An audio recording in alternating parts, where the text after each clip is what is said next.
Start. परिच्छेद. महाराष्ट्राची शेती ही मोठ्या प्रमाणावर पर्जन्यावर आधारित असून ओलिताच्या सोयी फारच कमी आहे. चालू शतकातील कृषी क्षेत्राची सर्वात महत्त्वाची तांत्रिक घटना म्हणजे तृणधान्य पिकांच्या अधिक उत्पादन देणाऱ्या जातींचा विकास होय. अधिक उत्पादन म्हणजे शेतकऱ्यांच्या उत्पादनात वाढ आणि ग्राहकांना स्वस्त धान्याचा पुरवठा होय. अधिक व दर्जेदार शेती उत्पादन वाढीमध्ये बियाण्यांचे अनन्यसाधारण महत्त्व असून शेतकऱ्यांना संकरित अधिक उत्पन्न देणारे सुधारित दर्जेदार बियाणे रास्त दराने पुरेशा प्रमाणात वेळेवर उपलब्ध असणे हेही तितकेच महत्त्वाचे आहे.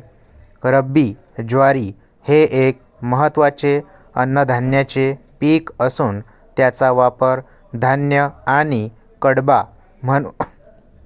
म्हणून करतात.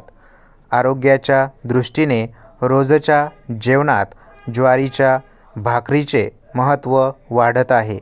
त्यामुळे दिवसेंदिवस रब्बी ज्वारीची मागणी वाढत चालली आहे.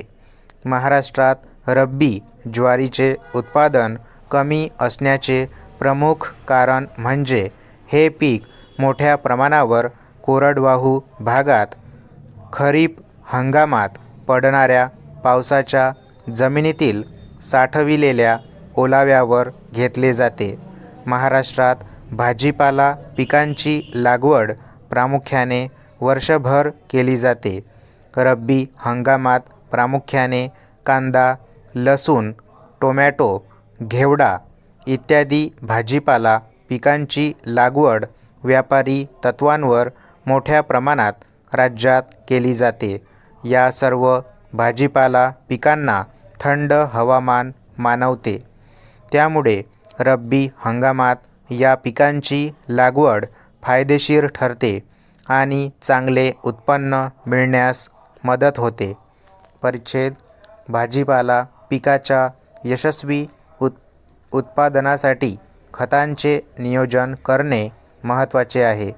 यासाठी पिकांना लागणाऱ्या पोषक अन्नद्रव्यांचा समतोल पुरवठा करावा.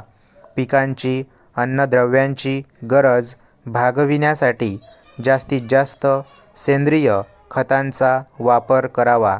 भारत देशातील वाढती लोकसंख्या, शहरीकरण व उंचावलेले राहणीमान इत्यादी कारणामुळे दूध, अंडी, मांस इत्यादी बाबींची गरज ही सतत वाढत राहणारी आहे. पश्चिम महाराष्ट्रातील शेतकऱ्यांमध्ये पशुपालन व दुग्ध व्यवसाय हा अधिक उत्पादन व आर्थिक स्थैर्य देणारा शेतीपूरक जोडधंदा म्हणून नावारूपाला येत आहे. या व्यवसायाचे यश प्रामुख्याने दुभत्या जनावरांच्या संतुलित आहारावर अवलंबून आहे. पावसाळ्यात सर्वत्र मुबलक हिरवा चारा उपलब्ध होतो, परंतु हिवाळ्यात हिरव्या चाऱ्याची कमतरता भासते.